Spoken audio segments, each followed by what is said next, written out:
She shouted in the middle of dinner, "You're not my dad." And no one stood up for him, not even her mother. But just a few weeks later, the man they called a stranger bought an entire basketball team just to bring his daughter back onto the court. This isn't a story about money. It's a story about choice, the quiet kind made by a man who loved without needing credit, and a girl who never realized who her real family was. In a world where blood defines belonging, this story reminds us there are people who didn't bring you into this world, but stayed long after everyone else walked away. And if you've ever accidentally forgotten the one who quietly walked beside you through your childhood, watch till the end, because today you just might feel the urge to call someone by the name they've waited their whole life to hear. The arena lights reflected off the sweat glistening on Savannah Blake's brow, a 17-year-old girl with ice-cold eyes and a three-point shot that could bring the entire crowd to its feet. The Silver Ridge Titans were undefeated, and Savannah was the reason why. In every game, she averaged 24 points. The press dubbed her the dawn of the Titans, the future of athletic scholarships, the ace that every college scout had their eye on. But when the final buzzer sounded, as her teammates cheered, hugged, and celebrated, Savannah simply picked up her towel and walked straight into the locker room. She was the best player, but also the loneliest one. No close friends on the team, no congratulatory texts after games. Even when the coach praised her in front of everyone, a few teammates looked on with thinly veiled resentment, especially Brielle Donovan, the co-captain and daughter of Coach Rick Donovan. Back home, Savannah kicked off her sneakers and tossed her backpack onto the floor without a glance at anyone. Her mother, Elise Hartman, a graceful woman and high school art teacher, was cooking dinner in the kitchen. She smiled. "Another win. How many points today?" Savannah replied curtly, without making eye contact. "Didn't count." In the corner of the kitchen, a middle-aged black man quietly scrubbed the oven. His maintenance uniform still bore traces of old paint. That was Malcolm Hayes, Savannah's stepfather. He didn't say a word, just gave a small nod as she walked past. She didn't respond. They had lived together for 7 years. He was the one who drove her to early practices every morning, who repaired her worn basketball shoes late at night after she was asleep, who spent an entire Sunday fixing the torn backyard net just because she'd said she wanted extra shooting practice. But Savannah had never called him Dad. Not because he had done anything wrong, but because she had never accepted him as family. To Savannah, he was the stranger in the maintenance uniform, a man without a college degree, not from the world her mother once belonged to, someone who could never understand her life. She'd overheard classmates whisper behind her back, "Wait, her stepdad's the guy who fixes light bulbs." "No way, her mom's that classy art teacher, right?"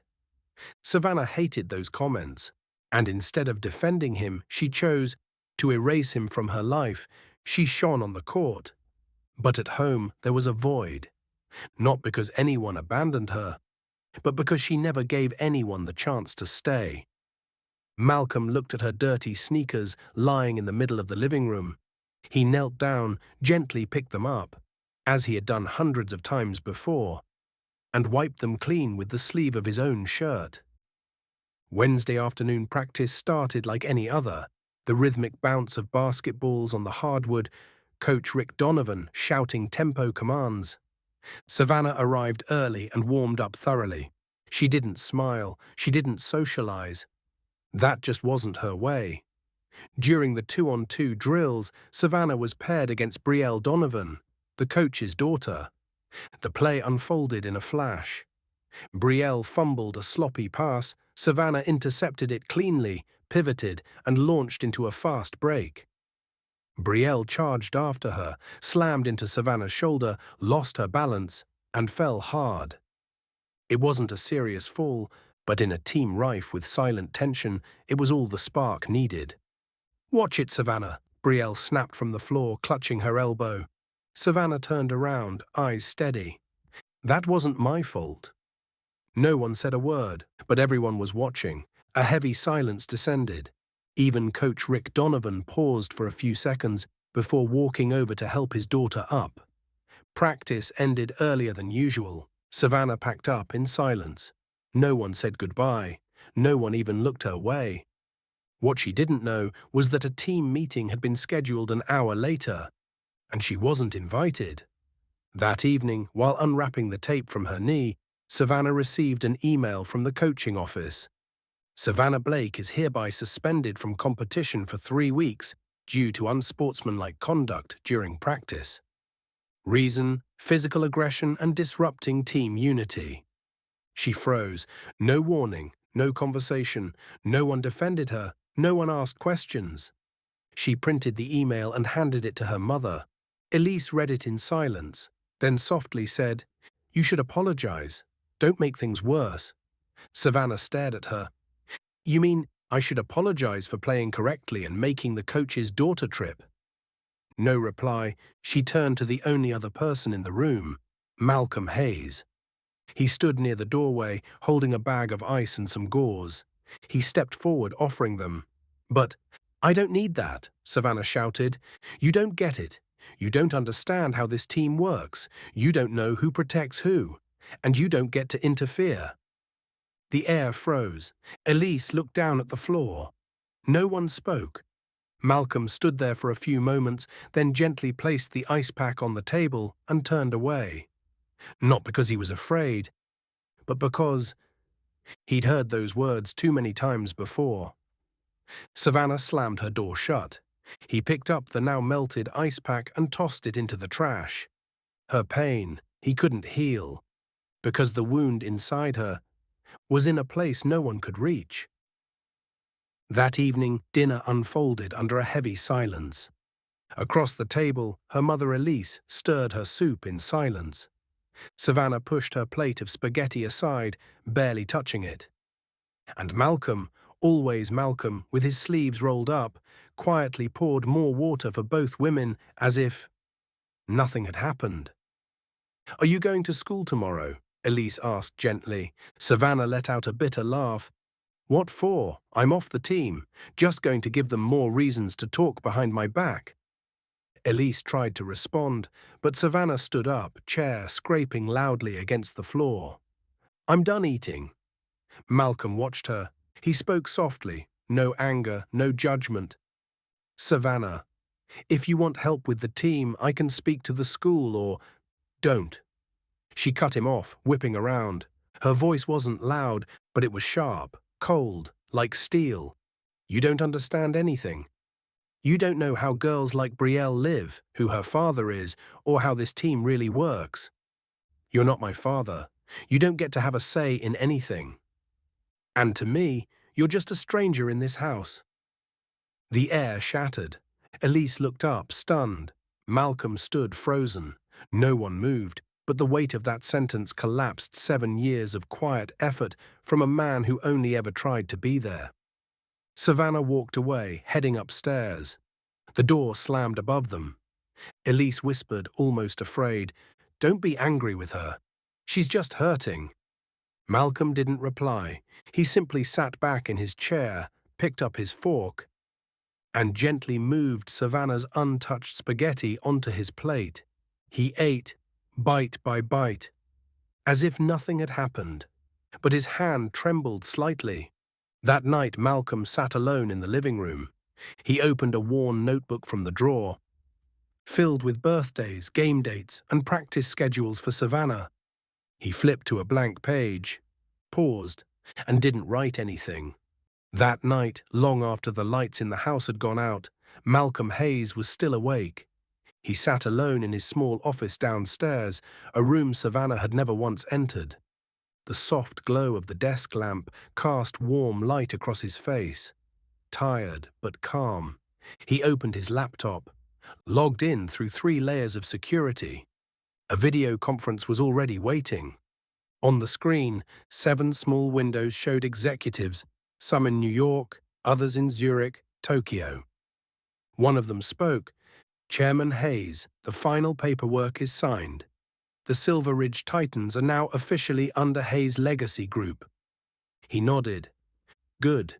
Keep all shareholder identities confidential. No press releases, no media. I'll handle the internal affairs of the team personally. Malcolm Hayes, the man Savannah saw as just the guy who fixes lights, was in fact the founding chairman of Hayes Legacy Group, a private sports investment firm behind dozens of major acquisitions across elite academies throughout the US. No one knew. No student at the school had any idea. Even Elise Hartman, his wife, believed he was just a senior technician at the city's sports center. Every morning he cleaned the gym lights. Every afternoon he patched up the torn training nets. Not because he couldn't afford to hire someone else, but because it was the only way he could quietly stay close to Savannah. He looked at the screen. A photo of the Silver Ridge Titans basketball team filled the display. Team photo, Savannah stood far to the left edge of the frame, isolated. No one stood beside her. She wasn't smiling. Malcolm stared at the image. The corners of his eyes reddened. He pulled up a private internal memo and wrote one final line by hand. Didn't buy the team to win championships. Bought it to restore justice for a child who thought she was always alone. Then he whispered, soft as breath, heavy as stone, "If she won't call me Dad, then I'll become the one man she can't ignore." The next morning, Elise Hartman stood in front of the mirror, applying a touch of lipstick. Once an art teacher, she was now the head of the fine arts department at Silver Ridge High School. Poised, elegant, always composed. People often said, Ms. Elise is the picture of success, a graceful woman, a great mother, married to a decent man. But only she knew everything inside this house was quietly falling apart, and she was helpless to stop it. Savannah no longer said good morning.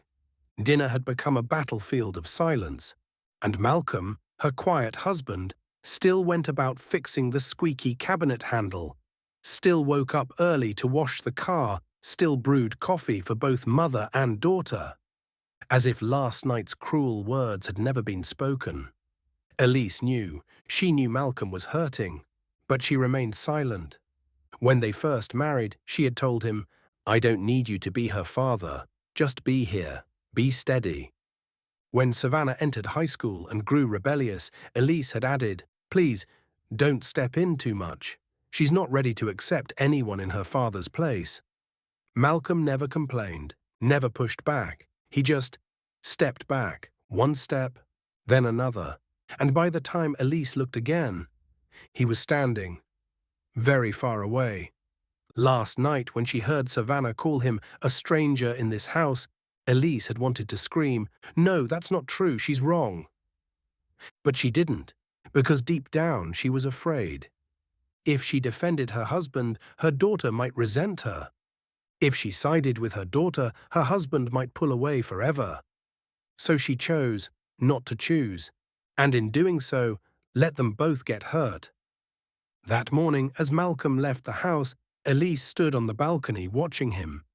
He wore his faded blue shirt and carried his tool bag. He looked just like any other maintenance worker heading into the sports complex.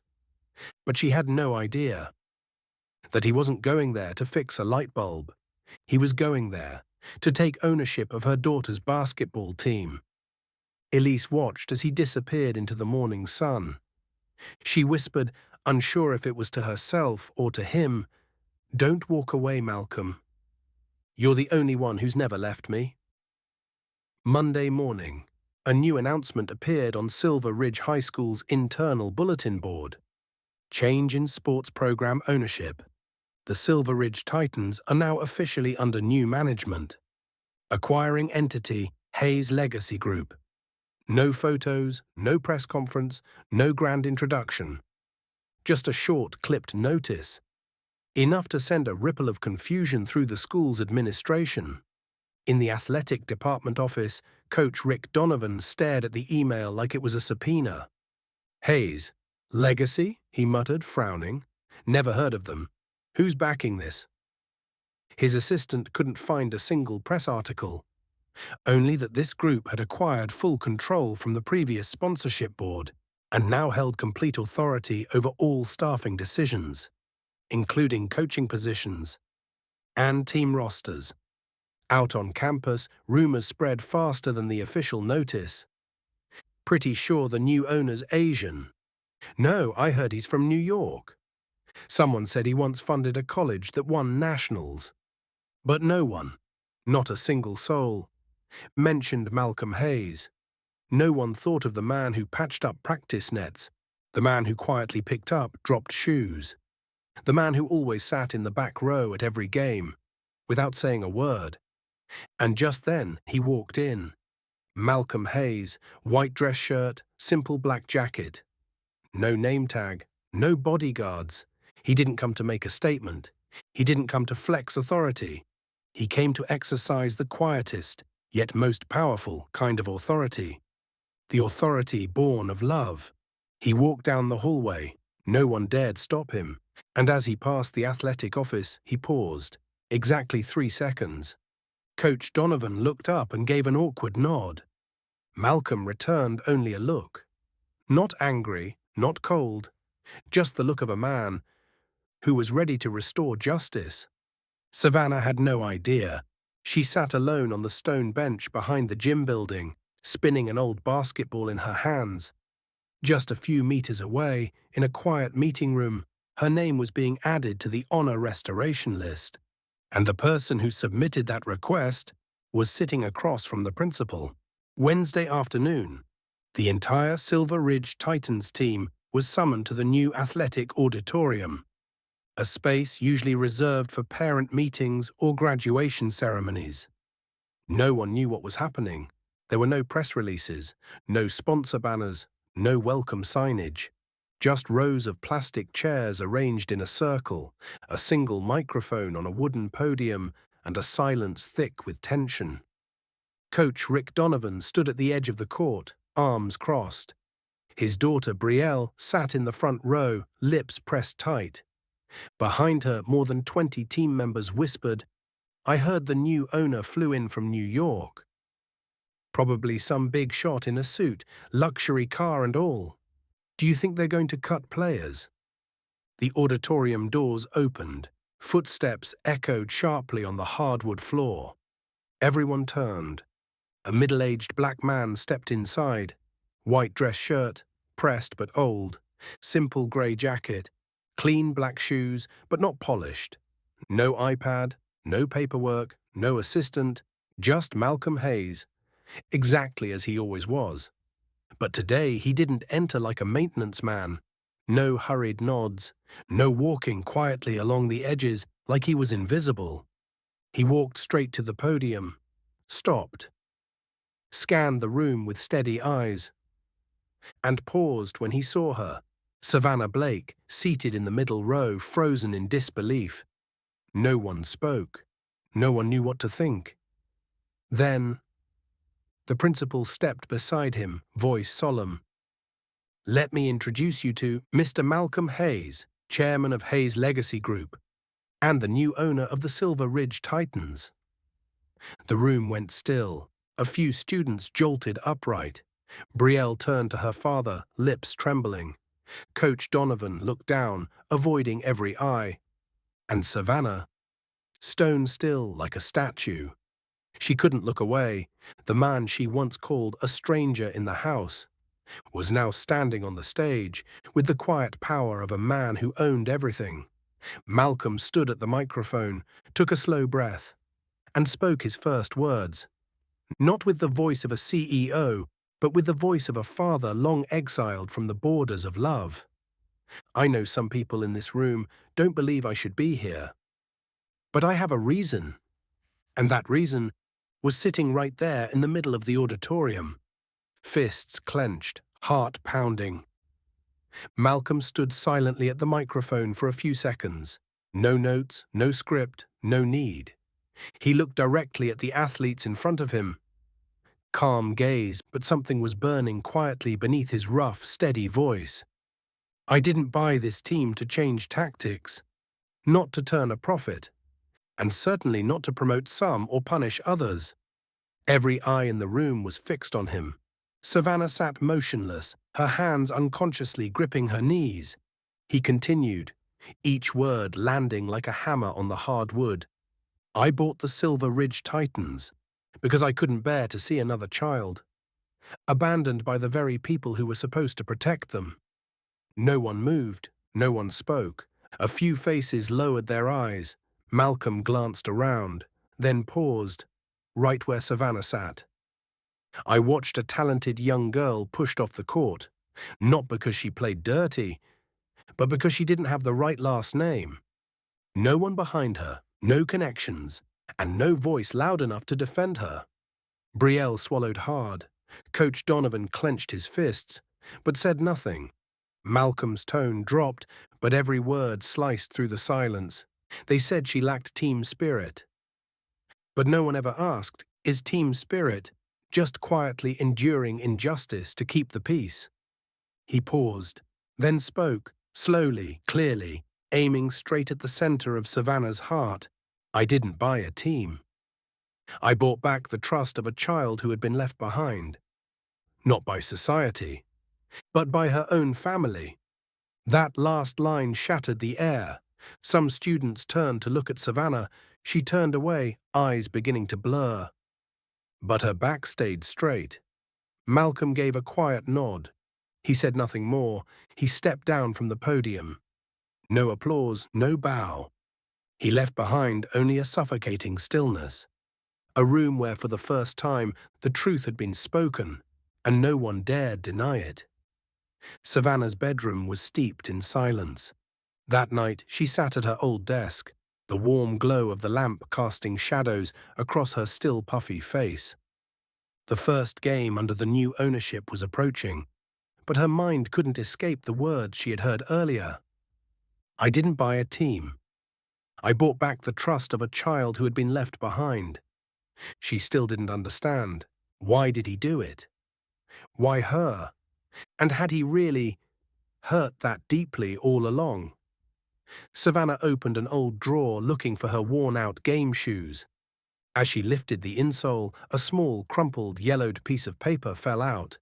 It was handwritten. No recipient, no address, no envelope, just a letter. She read it, and with every clumsy line of ink, her heart cracked wider. Because it carried everything he never dared say out loud. Savannah, I know you don't call me Dad. I know when your friends come over, you ask me not to be near the door. I know you once wished your mom had married someone else. Savannah froze, her breath caught in her throat. I don't blame you, because I know a man in a maintenance uniform, driving an old pickup, doesn't look like the dads in movies or in the stories you grew up hearing. I just hope you never forget that it was that man who stood outside every practice, rain or shine, just waiting for you. She set the letter down on the desk, then picked it up again, her hands trembling. I never wanted to intrude in your life, but I also never left. You weren't abandoned. You just chose not to see me anymore. Savannah buried her face in her hands. For the first time she cried, not out of anger, not from failure, not because of injustice, but because she finally realized how cruel she had been to the one person who had always been on her side. Savannah reached for a blank sheet of paper. She scribbled a few lines, not to answer the letter, but to finally write. The one word he had waited years to hear from the one person who never said it. I'm sorry, Dad. The stadium blazed with lights. From beneath the coaching bench, a name echoed through the sound system. Savannah Blake. For the first time in nearly 2 months, she stepped out of the tunnel, hair pulled back, her stride firm, but her eyes darted, again and again, toward the lower left bleachers. That one row, the same row where Malcolm Hayes used to sit, in his old pressed shirt, wearing that faded baseball cap, hands wrapped around a warm can of coffee.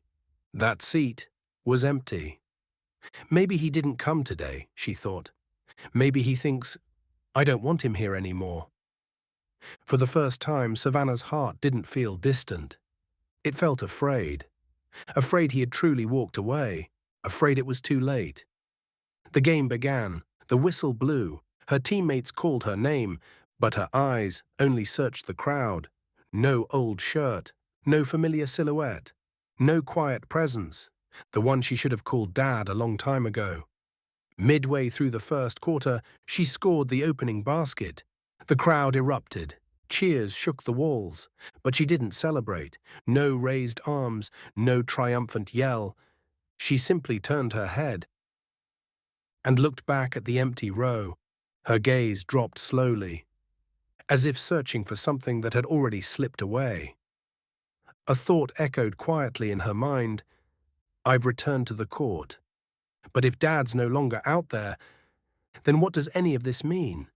Savannah stood alone at center court, surrounded by applause, blinding flashes and roaring voices, but in her eyes there was only silence, because in the game she finally came back to Dash.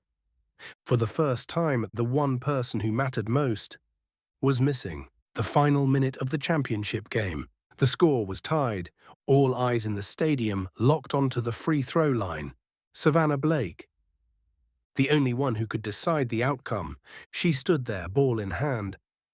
But her eyes weren't on the hoop. They were searching for someone, searching for the familiar gaze that used to wait at every practice, for the quiet voice that always whispered, "You've got this, sweetheart." But tonight, the stands were empty. Panic crept in. He really didn't come. Because I pushed him too far away. She closed her eyes, took a breath, prepared to shoot. Then, "Savannah!" A voice rang out from the far corner of the court. She spun around. There he was, Malcolm Hayes, standing there in his worn shirt, still holding that familiar coffee can. His eyes carried no blame, only quiet and hope. She stepped away from the line, walked toward him, through the center of the court, through the stunned stares of thousands. Stopped just a few steps away. Her voice cracked. "I'm sorry. Dad." One word, but it carried a lifetime. He said nothing, just nodded. And for the first time, let a single tear fall in front of someone else.